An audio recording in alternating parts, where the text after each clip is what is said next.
Saudara ahli tadi mengatakan berkaitan dengan masalah pembuktian. Ya. Oke, pembuktian. Pembuktian sebagaimana dalam hukum pidana, selain bukti asli, ya, gitu tadi ya. Ya.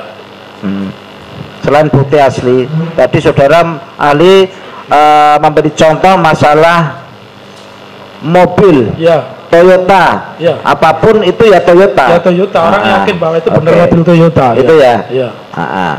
Seumpama contoh itu saya lanjutkan dengan Toyota. Ya. Toyota kemudian saya perlihatkan, ya. Kan? Chasisnya mungkin mereknya Toyota. Ya. Kemudian teretnya di situ Toyota dan lain-lain, begitu ya. Ya. Ini berkaitan mobil. Ya. Namun ini pertanyaan jadi lain. Itu tadi hubungannya sama Toyota ya. Iya. Terima kasih. Baik, ahli ya. Ya, terima kasih. Saya cuman secara umum aja. Ya. Hubungan hukum antara Joko Widodo dengan Bambang Tri dan Gus Nur itu kira-kira munculnya karena apa? Ya. Karena pasti ada salah satu dari mereka yang merasa haknya dilanggar. Kalau Joko Widodo sebagai pribadi berarti itu ada hubungan privat. Tetapi kalau Joko Widodo dalam kapasitas sebagai presiden, tentu mereka warga negara yang berhubungan dengan presiden atau kepala negaranya. Begitu Bapak. Kemudian kalau ahli sendiri kenal dengan Joko Widodo semenjak kapan? Kalau saya dua-duanya bisa disebut kenal dan tahu. Karena waktu saya haji kedua tahun 2006 saya diantarkan Pak Jokowi, Bapak. Pak Jokowi ikut pidato. Sebelum jadi presiden sudah kenal baru? Sudah kenal. Sudah jadi wali kota. Berarti sudah kenal. Dan di sini sudah kenal. Di sini mungkin ahli tahu kan maksud pertanyaan saya. Betul. Ya. Jadi Bambang Tri sama Gus Nur ini, kalau ini kan pendapat, kira-kira sudah kenal dengan Pak Joko Widodo kapan? Tidak tahu ya. Saya tidak tahu. Mereka itu yang tahu. Bisa saya untuk gunakan menguji niat mereka. Ya. Menurut ahli secara hukum bisa nggak? Kalau niat itu kan sebenarnya kalau kita konteksnya hukum positif tentu niat itu berorientasi pada perbuatan. Kalau niatnya ada kemudian perbuatan itu ternyata memenuhi unsur pidana, ya berarti niat itu tersambung begitu. Ya. Kemudian saya hubungkan dengan bahwasanya tidak boleh untuk menyerang jabatan, itu yang saya maksud. Bisa dijelaskan nih? Tidak boleh untuk menyerang jabatan itu artinya ketika dia membuat konten atau apapun itu berorientasi pada kedudukan dan jabatan seseorang. Tetapi kalau dia membuat konten itu hanya ingin mempertanyakan tentang ini benar atau tidak, menurut saya itu belum sampai kepada orientasi jabatan begitu Bapak. Oke. Jadi saya hanya secara umum aja sebagai gambaran semua di sini ya. Bahwasanya mungkin secara umum juga bisa tahu kapan sih Bambang Tri sama Gus Nur itu kenal dengan namanya Joko Widodo, kan begitu? Kalau tahu saya pikir mereka tahu, kalau kenal mungkin, kalau belum pernah salaman ya belum kenal. Kalau saya tahu Joko Widodo semenjak jadi presiden juga, sebelumnya juga saya nggak kenal. Kemudian ini, kalau dalam media sosial, nah, dalam media sosial itu kan ada menyebutkan atau menginformasikan. Padahal mungkin yang dituju itu salah satu atau bukan yang dituju itu hanya seseorang. Kemudian ada orang lain yang merasa ternyata kepentingannya itu atau privasinya ternyata juga tersentuh atau tersinggung. Nah, kemudian dia sendiri secara internet dia tidak mempunyai kemampuan untuk melakukan counter. Kira-kira dalam bentuk apa ya untuk melindungi privasi dan kepentingan dia itu?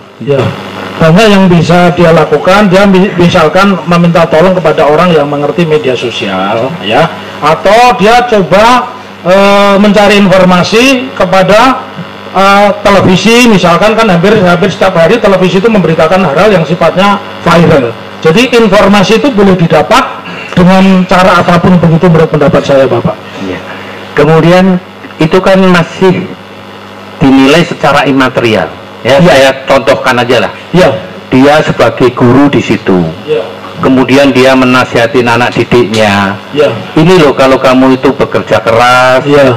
Kamu belajar tekun, itu kamu bisa jadi seperti Joko Widodo jadi presiden. Ya.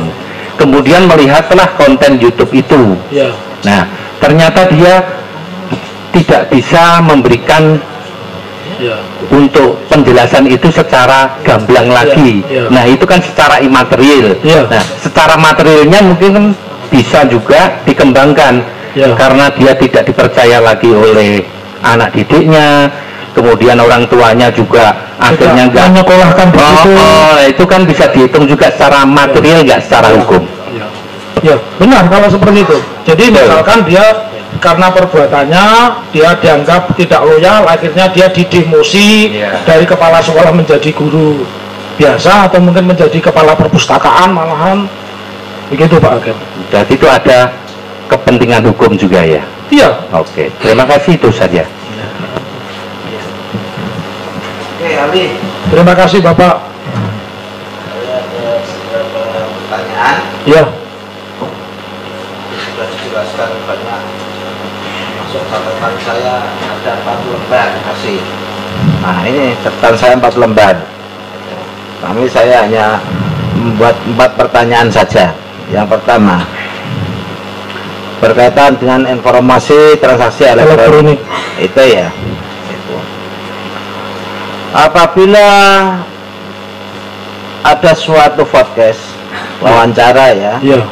Kemudian dimunculkan dalam YouTube, ya. Di situ muncul, kan, semacam ada keresahan, ya. Kemudian perbincangan, ya. Mulai dari sekolah, alumni, kemudian masyarakat, guru SMP, SMA, SD, SMP, SMA, ya. Dan seterusnya. Muncul demo, ya. Muncul tanggapan-tanggapan dalam YouTube juga dan lain-lain. Ya. Menurut Ali termasuk ini keresahan tidak? Itu cover box set di dalam bahasa informasi, karena kita coba dijelaskan cover box set artinya apa? Ya, cover box set itu harusnya keseimbangan. Jadi ada mekanisme di dalam jurnalistik, karena kebetulan ketika lulus pertama kali saya menjadi wartawan, Bapak Hakim. Jadi saya sekolah itu dulu mencari pendapatan sebagai wartawan Suara Merdeka. Jadi saya menulis sejak kecil. Saya ingin mengatakan cover box set itu satu hal yang harus dimiliki setiap orang yang ingin menyiarkan berita, bahwa berita itu berimbang. Jadi berita itu berimbang itu misalkan memberitakan tentang X ini pribadi yang tidak bagus, maka dia harus mencari keseimbangan juga dari Y yang berbicara bahwa X ini bagus. Itu cover box set.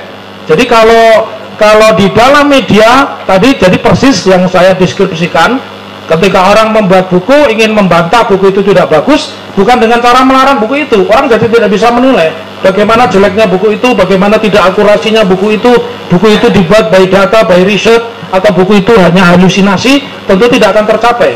Nah, jadi secara faktual itulah yang disebut cover both side, harus berimbang informasi itu, begitu Bapak.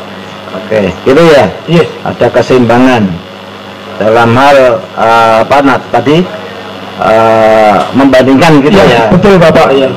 Itu tujuannya supaya perbandingannya itu adil gitu ya. Iya, betul. Oke, pertama itu. Kedua, Saudara Ali tadi mengatakan berkaitan dengan masalah pembuktian. Ya. Oke, pembuktian. Pembuktian sebagaimana dalam hukum pidana, selain bukti asli, ya, gitu tadi ya. Ya.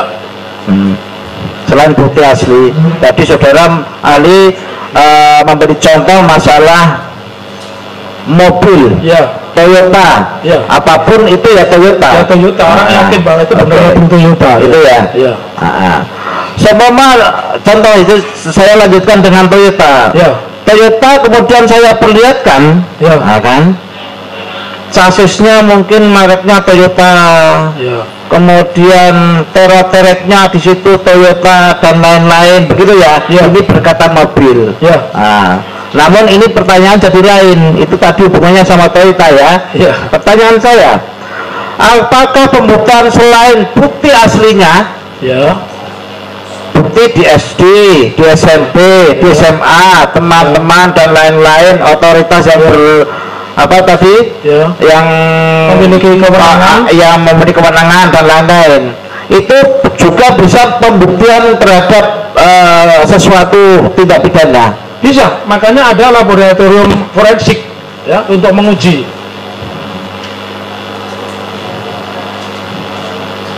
Jadi tidak semata-mata hanya bukti asli saja. Betul. Tapi bukti yang lain yang bisa mendukung tentang keasliannya, itu juga bisa diwujudkan. Juga bisa dipraktekkan, dijadikan pembanding. Yang terakhir, saya kepengen tahu, Saudara Ali tadi sudah membuat buku apa, Pak?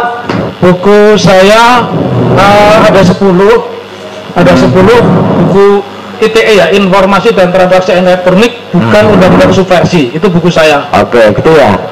Saya kepengen ngerti. Dengan membuat buku sumbernya dari mana saja, sah atau tidak dan lain-lain. Monggo, silakan. Terima kasih. Karena saya seorang akademisi, buku saya by riset. Jadi saya melihat praktek empiris di pengadilan. Yang saya muat adalah persidangan Dr. Martanto di Wonogiri, kepala ID yang di WhatsApp group, tapi bisa dipidanakan. Ya. Kemudian buku saya juga memuat pengalaman empirik seorang kolonel Danram yang dicopot karena istrinya ternyata berseberangan dan menyatakan di medsos dia pendukung Prabowo.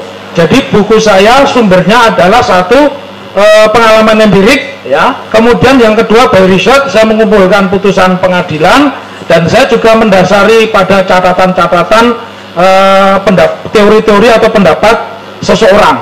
Jadi itulah sumber buku saya. Jadi orang boleh menulis buku, tetapi harus menjelaskan sumber datanya dari mana. Ya.